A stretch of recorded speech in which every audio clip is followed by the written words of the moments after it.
বিরিয়ানি খেতে মন চাইলে একদম দেরি না করে ঝটপট রান্না করে ফেলুন। সুপ্রিয় দর্শক, দূরের এবং কাছের যে যেখান থেকে দেখছেন সবাইকে আসসালামু আলাইকুম। আশা করি সবাই ভালো আছেন। আজ আমি আপনাদেরকে রান্না করে দেখাবো একেবারে ঝরঝরে পারফেক্ট চিকেন বিরিয়ানি। এটা স্বাদের দিক থেকে কোনো অংশে কম নয়। এটা খেতে অত্যন্ত সুস্বাদু হয় আর রান্নার পদ্ধতিটাও অত্যন্ত সহজ।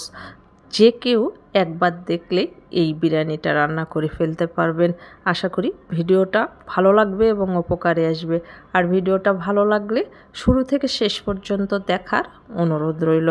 আপনারা যারা আমার চ্যানেলে নতুন এসেছেন প্লিজ চ্যানেলটাকে সাবস্ক্রাইব করে পাশে থাকা বেল আইকনটা ক্লিক করে রাখবেন, যেন নতুন কোনো ভিডিও ছাড়ার সঙ্গে সঙ্গে নোটিফিকেশান সবার আগে আপনার কাছে পৌঁছে যায়। আর ফেসবুক থেকে দেখে থাকলে প্লিজ ফেসবুক পেজটাকে ফলো দিবেন, লাইক কমেন্ট শেয়ার করে আমার সঙ্গে থাকবেন। চলুন তাহলে কথা না বাড়িয়ে আমরা মূল ভিডিওতে চলে যাই। সুপ্রিয় দর্শক, এই মজাদার চিকেন বিরিয়ানিটা রান্না করার জন্য প্রথমে চালটাকে ধুয়ে নিতে হবে। এর জন্য আমি চিনি গুঁড়া পোলার চাল নিয়েছি 750 গ্রাম। এখন পানি দিয়ে চালটাকে ভালো করে হাত দিয়ে কষলিয়ে পরিষ্কার করে নিতে হবে। আর পরিষ্কার হয়ে গেলে 30 মিনিট পানিতে ভিজিয়ে রাখতে হবে। আর 30 মিনিট পর চালগুলোর পানি ঝরিয়ে নিতে হবে। এখন মাংসগুলো রান্না করে নিতে হবে। এর জন্য চুলায় একটা ফ্রাই প্যান বসিয়ে দিয়ে এর মধ্যে দিয়ে দিতে হবে 1 কাপ পরিমাণ রান্নার রেগুলার তেল। তেলটা গরম হয়ে আসলে অ্যাড করে দিতে হবে হাফ চামচ লং, হাফ চামচ সাদা কালো গোলমরিচ, 2টা তেজপাতা, 10-12টা ছোটো এলাচ।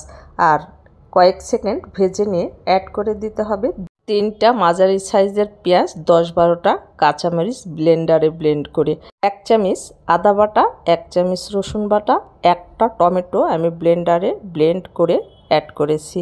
আর এখানে নিয়েছি হাফ কাপ টক দই, আর আমি একটুখানি ফেটিয়ে অ্যাড করে দিয়েছি। আর অ্যাড করে দিব 1 মুঠো চীনাবাদাম আমি ব্লেন্ডারে ব্লেন্ড করে নিয়েছি। আপনারা যদি অন্য কাজু বাদাম কাঠবাদাম দিতে চান সেটাও দিতে পারবেন। এখন মশলাগুলোকে বেশ কিছুক্ষণ কষিয়ে নিতে হবে।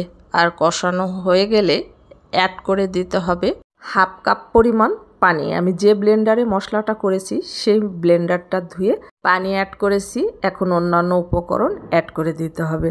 স্বাদ মতো লবণ, 1 চামচ শুকনো মরিচের গুঁড়া, 1 চামচ ধনিয়ার গুঁড়া, 1 চামচ ভাজা জিরার গুঁড়া, 1 চামচ গরম মশলার গুঁড়া, জয়ফল আর জয়ত্রী গুঁড়া 1 চামচ।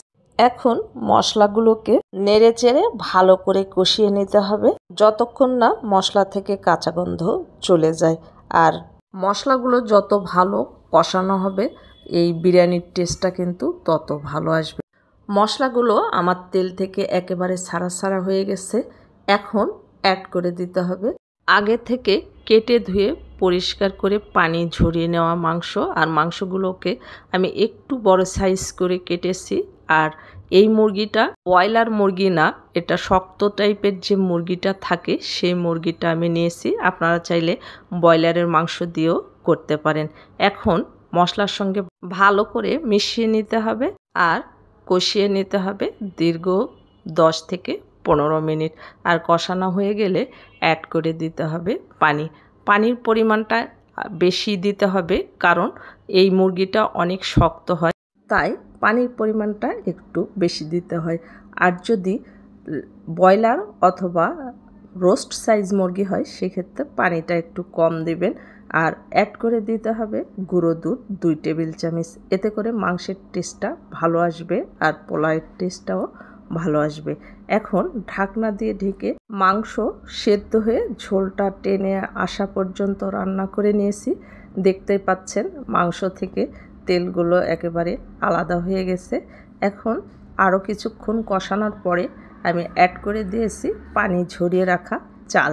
আর চালগুলো দিয়ে নেড়ে ছেড়ে বেশ কিছুক্ষণ ভেজে নিতে হবে। একেবারে ভাজা করা যাবে না।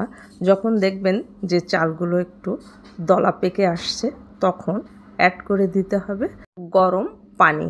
আর পানিটা ঠান্ডা পানি ইউজ করবেন না, গরম পানি দেওয়ার চেষ্টা করবেন। আমি যেহেতু চাল নিয়েছি 750 গ্রাম, তাই চালের ডাবল পানি আমি অ্যাড করে দিলাম আর কিছুটা পানি রেখে দিলাম। আর আপনারা চেষ্টা করবেন যে কাপ দিয়ে আপনারা চালটা মাপবেন সেম কাপ দিয়ে পানি ডাবল করে মেপে তারপর গরম করে নেবেন। এতে করে আপনার বিরিয়ানিটা একেবারে ঝরঝরে পারফেক্ট হবে। এখন আরও কিছুটা লবণ আর কাঁচামরিচ অ্যাড করে দিলাম। আর বিরিয়ানির টেস্টটাকে আরও বাড়ানোর জন্য অ্যাড করে দিতে হবে 2 টেবিল চামচ পরিমাণ বিরিয়ানি মশলা। এটা যে কোনো ব্র্যান্ডের বিরিয়ানি মশলা আপনারা ইউজ করতে পারেন, কোনো সমস্যা নেই। এখন অ্যাড করে দিতে হবে ঘি 2 টেবিল চামচ পরিমাণ, আপনারা চাইলে আরও বেশি দিতে পারেন। এখন সব কিছুকে ভালো করে মিশিয়ে ঢাকনা দিয়ে ঢেকে রান্না করে নিতে হবে পানিটা টেনে আসা পর্যন্ত। আর দেখতে পাচ্ছেন পানিটা টেনে গিয়েছে। এখন এই বিরিয়ানিটাকে দমে বসাতে হবে। এর জন্য চুলায় একটা তাওয়া বসিয়ে দিয়েছি আর তাওয়াটা গরম হয়ে আসলে বিরিয়ানির পাতিলটা বসিয়ে দেব আর নেড়ে চেড়ে সব কিছুকে আবারও মিক্সড করে নেব। আর মেশানো হয়ে গেলে অ্যাড করে দিতে হবে 1 মুঠো পরিমাণ পেঁয়াজ বেরেস্তা। এই পেঁয়াজ বেরেস্তাটা দেওয়ার কারণে আপনারা যখন বিরিয়ানিটা খাবেন সুন্দর একটা ফ্লেভার পাবেন। আর ঢাকনা দিয়ে ঢেকে চুলার জালটাকে লো করে দিয়েছি আর যে ছিদ্রটা ছিল সেটা বন্ধ করে দিয়ে আমি 10 মিনিট বিরিয়ানিটাকে কুক করে নিয়েছি। এখন উপরের চালগুলো নিচের দিকে এইভাবে নেড়ে চেড়ে দিতে হবে, এতে করে চালগুলো ভালোভাবে ফুটবে। আর নেড়ে চেড়ে এখন আবারও আমি ঢাকনা দিয়ে ঢেকে রান্না করে নেব আরও 10 মিনিট। এতে করে যে বাদবাকি চালগুলো আছে সেগুলো ফুটে যাবে। আর দেখুন এবার আমার চালগুলো পুরোপুরি সেদ্ধ হয়ে গেছে। আর আমি সার্ভ করে আপনাদেরকে দেখাচ্ছি। দেখেন কতটা ঝরঝরে একেবারে পারফেক্ট হয়েছে। সার্ভিং প্লেটে সার্ভ করে আপনাদেরকে দেখাচ্ছি। দেখুন কতটা সুন্দর আর কতটা লোভনীয় হয়েছে। এরকম মজার মজার আর নিত্য নতুন রেসিপিগুলো পেতে চ্যানেলটাকে সাবস্ক্রাইব করে পাশে থাকা বেল আইকনটা ক্লিক করে রাখবেন, যেন নতুন কোনো ভিডিও ছাড়ার সঙ্গে সঙ্গে নোটিফিকেশান সবার আগে আপনার কাছে পৌঁছে যায়। আর যারা ফেসবুক থেকে দেখবেন প্লিজ ফেসবুক পেজটাকে ফলো দিবেন, লাইক কমেন্ট শেয়ার করে আমার সঙ্গেই থাকবেন। আর দেখুন কতটা ঝরঝরে একেবারে পারফেক্ট হয়েছে। আর মাংসগুলো দেখেন কত সুন্দরভাবে সেদ্ধ হয়ে গেছে।